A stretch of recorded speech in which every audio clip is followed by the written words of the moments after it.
Hello बच्चों, आज हम आपको हिंदी 2 में सर्वेश्वर दयाल सक्सेना जी का लिखा हुआ लेख कैलेंडर कलाकार पढ़ाएंगे। कैलेंडर कलाकार की मजबूरी बदलते समाज में, बदलते परिवेश में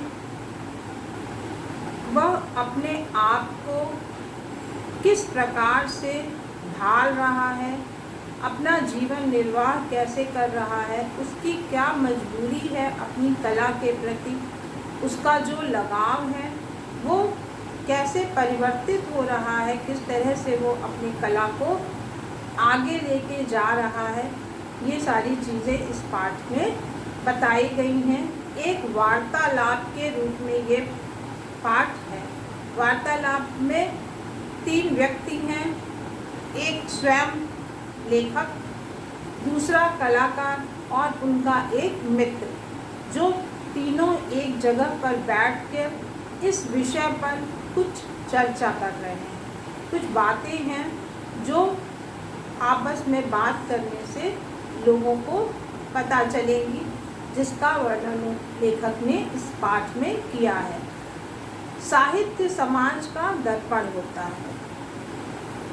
साहित्य का लेखन जो व्यक्ति करते हैं वो बहुत संवेदनशील होते हैं। उन्हें समाज में घटने वाली हर घटना से बहुत अधिक चिंता होती है या बहुत अधिक प्रभावित होते हैं। वो उन घटनाओं को जानकर, उन चीज़ों को समझकर वो बहुत अधिक प्रभावित होते हैं।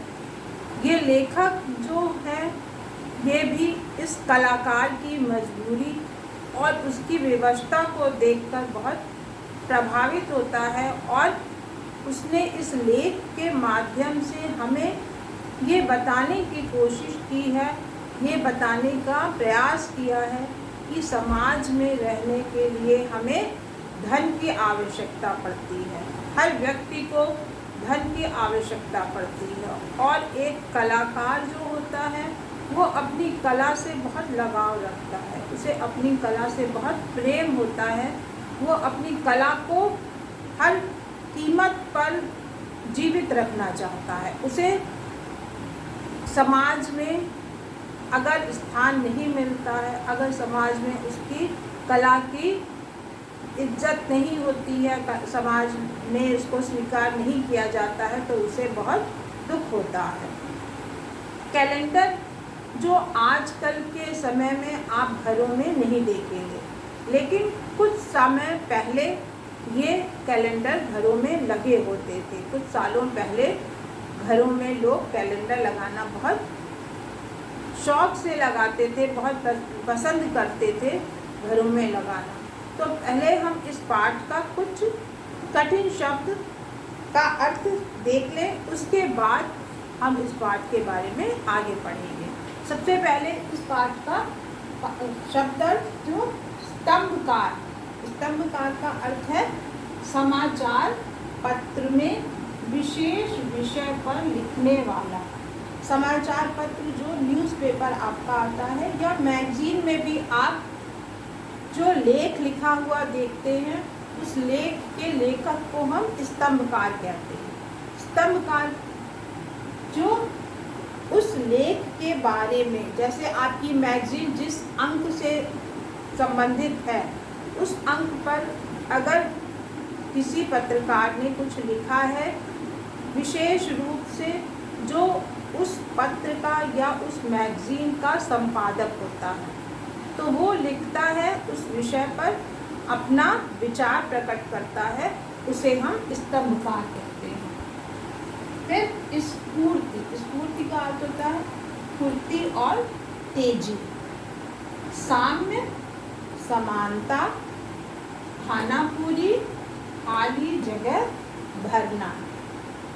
एकाध का अर्थ है गिनती में बहुत कम। शौक, रुचि या लालसा। फरेब, धोखा या छल या धोखा। फिर विरुदावली, विस्तृत, यशोगान। विरुदावली का अर्थ आप समझ लीजिए कि राजाओं के दरबार में कुछ चारण या भाट होते थे जो उनका यश गाते थे, उनके बारे में बताते थे लोगों को, तो उसी को हम विरुदावली कहते हैं, जो विस्तृत यशोगान कहना का अर्थ है इसका। क्षेत्र, स्थान, प्रदर्शन, दिखलाना, व्यवसाय, काम, धंधा या पेशा, ये 3 मीनिंग है व्यवसाय की, काम, धंधा या पेशा। फिर नैतिक का अर्थ है नीति संबंधी। नीति का अर्थ होता है जो नियम से संबंधित हो, हमारे जो नियम समाज में बने हुए हैं उनसे संबंधित कुछ बातें नैतिक बातें कहलाती हैं, तो उसे हम नीति संबंधी कहते हैं। तो पाठ में मैं कुछ महत्वपूर्ण लाइनें पढ़ती जाऊंगी और उनके बारे में बताऊंगी। पाठ आप स्वयं पढ़ेंगे, ये आपके लिए बहुत आवश्यक है कि पाठ आप जरूर से पढ़िए, जिससे आपको पूरा समझ में आए कि इस पाठ में क्या बताया गया है। पाठ की रीडिंग बहुत आवश्यक है। उस दिन शर्मा जी के पास उनके एक मित्र बैठे हुए थे। ढलती उम्र किंतु स्वस्थ शरीर, एज बढ़ रही थी लेकिन शरीर उनका स्वस्थ था, उन्हें किसी तरह की कोई बीमारी नहीं लग रही थी।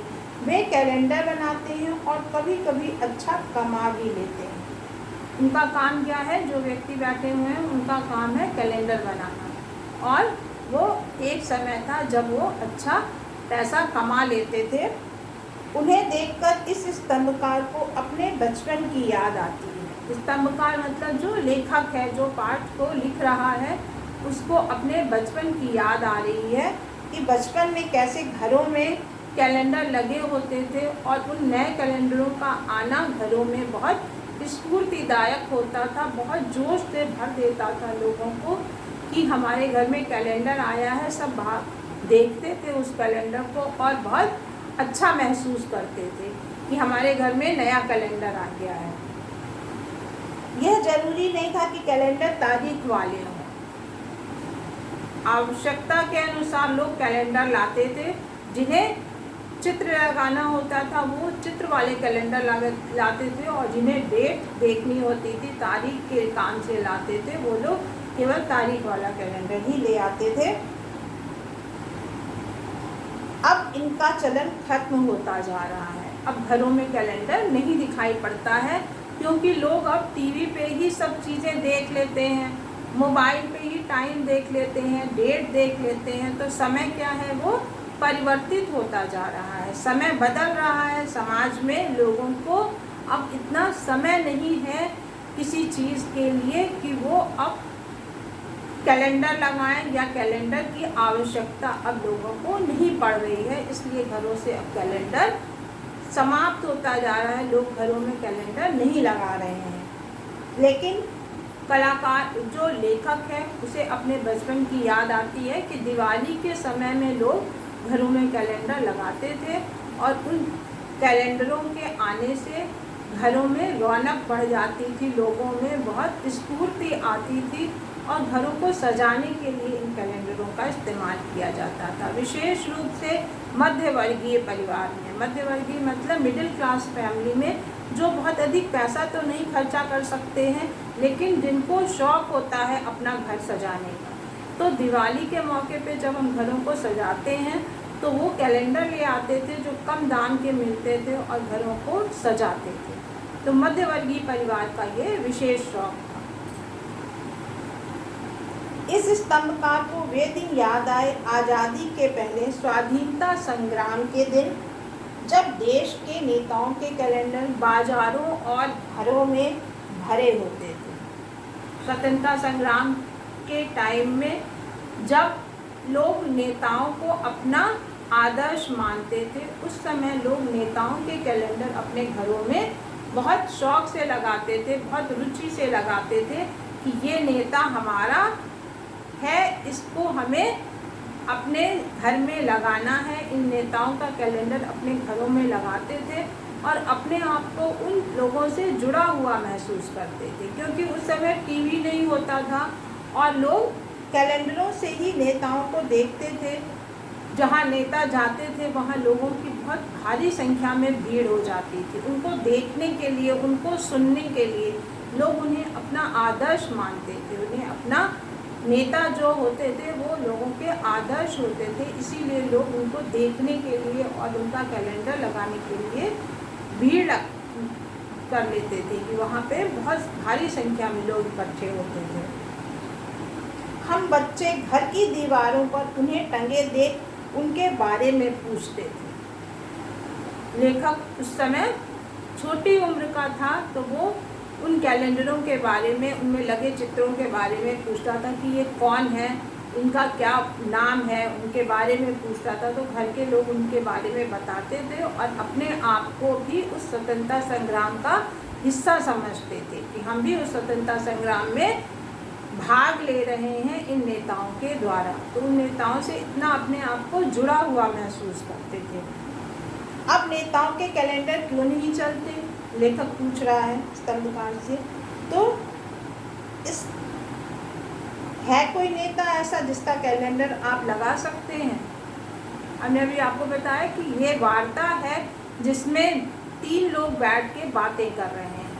तो तीसरा जो व्यक्ति है वो शर्मा जी के नाम से लेखक ने उसका बताया है कि एक शर्मा जी हैं, एक लेखक है और एक कैलेंडर कलाकार है। इन तीनों लोगों के बीच में वार्ता चल रही है। तो कभी शर्मा जी अपनी विचार प्रकट करते हैं और कभी लेखक अपना विचार प्रकट करता है, जो इस पाठ में आपको सुनने को मिलेगा। है कोई नेता ऐसा जिसका कैलेंडर आप लगा सकते हैं? शर्मा जी ने कहा कि आजकल के नेता ऐसे तो है नहीं, उनका इतना चरित्र नहीं उज्जवल है कि हम उनके बारे में अपने बच्चों को बताएं या उनके बारे में हम लोगों को उनका कैलेंडर अपने घर में लगाएं।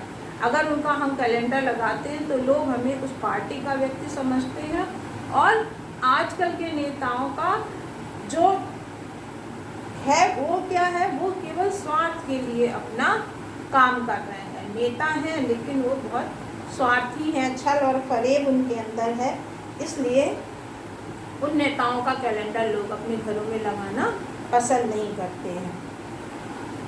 बचपन के समय का एक कैलेंडर जो लेखक को अभी भी याद है, उसके बारे में बताते हुए कहता है कि उसमें कृष्ण और गांधी का चित्र बना हुआ था और नीचे उसके लिखा हुआ था, ये माखन चोर कहलाते हैं, ये नमक चोर कहलाते हैं। तो कृष्ण को क्या बताया था? माखन चोर बताया था और उनसे समानता बताई गई थी गांधी जी। जिस तरह से कर्मयोगी कृष्ण थे, उसी तरह से आज आज़ादी के टाइम में गांधी जी को भी कर्मयोगी बताया गया था, जो कर्म करने पर विश्वास करते थे। तो गांधी जी और कृष्ण में समानता दिखाई गई थी। एक को माखन चोर कहा गया था और दूसरे को नमक चोर बताया गया था, क्योंकि गांधी जी ने दांडी यात्रा की थी और नमक पर अपना अधिकार जताया था।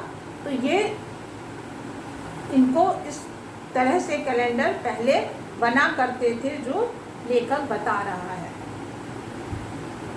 फिर इसके बाद नीचे की लाइनों में आजकल देवी देवताओं के चित्र भी नहीं बन रहे हैं। तो पहले जो महापुरुषों के चित्र बनते थे, नेताओं के चित्र बनते थे, कैलेंडर बना करते थे, देवी देवताओं के भी कैलेंडर बना करते थे। तो आजकल देवी देवताओं के भी कैलेंडर नहीं बन रहे हैं। क्यों? इस तरह का क्या कारण है? इसका क्या कारण है? तो वे नहीं चलते। लेखक जो कलाकार है वो बता रहा है कि वे अब समाज में नहीं चल रहे हैं, लोग उन्हें नहीं खरीद रहे हैं। उसका कारण क्या है? आदमी अब धर्म और कर्म कांड से भीतर से उदासीन हो गया है।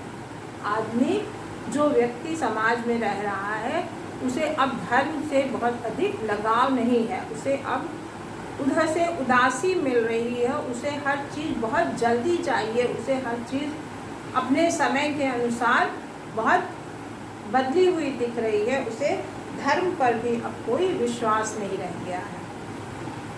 यद्यपि अनेक कारणों से यह ऊपरी खाना पूरी किए रहता है।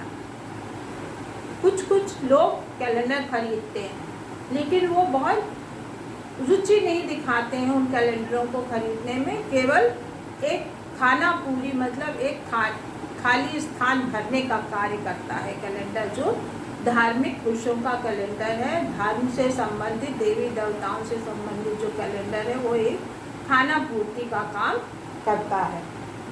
दिवाली पर गणेश लक्ष्मी शायद इसीलिए कुछ घरों में आ जाते हैं, उस पुरानी आस्था के कारण नहीं, एक परंपरा का निर्वाह कर रहे हैं लोग। लक्ष्मी गणेश घर में लाकर एक परंपरा का निर्वाह कर रहे हैं, कोई आस्था नहीं है उनकी इसमें, लेकिन केवल प्राचीन परंपरा है लक्ष्मी गणेश को घर में लेके आना, इसीलिए वो उनको लाते हैं दिवाली के मौके पर। उनको कोई आस्था नहीं है उन देवी देवताओं पर। फिर संतों और महापुरुषों के कैलेंडर क्यों नहीं लगाए जा रहे हैं? उसमें स्तंभकार को विवेकानंद, रामतीर्थ, राणा प्रताप, शिवाजी आदि तमाम लोगों की यादें आई जो घरों की दीवारों पर जरूर टंगे होते थे। क्रिकेट के खिलाड़ियों, तो उनकी जगह पे अब किसने स्थान ले लिया है? क्रिकेट के खिलाड़ियों और नायक नायिकाओं ने उनका स्थान ले लिया है। जो महापुरुष होते थे जिनका चित्र लोग घरों में लगाते थे, वो अब क्रिकेट के कलाकार, क्रिकेट के खिलाड़ी और नायक नायिकाओं ने उनका स्थान ले लिया है। महापुरुषों तो अब खिलाड़ी और फिल्मी हीरो बन गए हैं। फिर स्तंभकार सोचने लगा। अब स्तंभकार जो है वो अपने समाज के बारे में सोच रहा है कि हमारा समाज का पतन जो है वो कितना तेजी से हो रहा है, हमारा समाज कितना गिर गया है, उसकी सोच कैसी हो गई है। जो महापुरुषों, देवी देवताओं और राजनेताओं के चित्र न लगाकर केवल क्रिकेट खिलाड़ियों के और नायक नायिकाओं के चित्र ही अपने घरों में लगा रहे हैं। स्तंभकार सोचने लगा कितना पतन हो गया है हमारे समाज का, कि नैतिक राजनैतिक नेता, संत महापुरुषों, पौराणिक चित्रों, प्रकृति देवताओं सब दीवारों पर से उतर गए और श्रृंगारिकता का प्रदर्शन उन पर चढ़ गया है। समाज का पतन बहुत तेजी से हो रहा है और इसके लिए जो कलाकार है वो बहुत अधिक चिंतित है, साहित्यकार इसके लिए बहुत अधिक चिंतित है, उसे चिंता हो रही है। फिर जो कैलेंडर कलाकार है वो अब क्या कर रहा है? जब कैलेंडर बनना बंद हो गया, लोग खरीदना बंद कर चुके हैं, तो कैलेंडर कलाकार अब क्या कर रहा है? इसको जानने के लिए लेखक उससे पूछता है, तो क्या बताता है? फिर आप क्या बनाते हैं उसके बारे में सुनिए। मैं सेठों साहूकारों के यहाँ उनके घरों और मंदिरों में दीवारों पर काम करने लगा हूँ। जो सेठ साहूकार हैं वो लोग अपने घरों में मंदिर बनवाते हैं, पूजा का स्थान बनवाते हैं, तो वहाँ पर वो अपनी मर्जी से, अपनी रुचि से, अपने शौक़ से जो बनवाता चाहते हैं कलाकार उन्हें बना रहा है। उसकी ये मजबूरी है कि वो अपनी कला से जुड़ा रहता है, जुड़ा रहना चाहता है। तो जो सेठ साहूकार हैं उनकी खुशी जिसमें है, वो जो चाहते हैं बनवाना वो उन्हें बना रहा है। यानी अब कुछ दीवार पर फड़फड़ाता नहीं, उससे चिपका रहता है। ये पंक्तियाँ आपकी इस पाठ का मूल हैं। जो इस पाठ में बताया गया है वो इस पाठ इसका ये एकदम जो निष्कर्ष है, इन लाइनों में ही इस पाठ का निष्कर्ष आया है। यानी अब कुछ दीवार पर फड़फड़ाता नहीं। फड़फड़ाता कौन है? जिसमें जान होती है। जो निर्जीव चीज़ है वो क्या फड़फड़ाएगा? अगर जान होगी तभी वो उसमें कंपन होगा। अगर कंपन ही नहीं है किसी चीज़ में तो इसका मतलब वो चीज़ मर चुकी है, वो अब समाप्त है, उसके अंदर अब कोई जान नहीं रह गई है, उससे चिपका रहता है। यानी अब कुछ दीवार पर फड़फड़ाता नहीं, उससे चिपका रहता है और पपड़ी के साथ गिर जाता है, शर्मा जी ने कहा। ये पंक्तियाँ बहुत ही महत्वपूर्ण हैं। यानी अब कुछ दीवार पर फड़फड़ाता नहीं, मतलब अब इस कला में कोई जान नहीं रह गई है।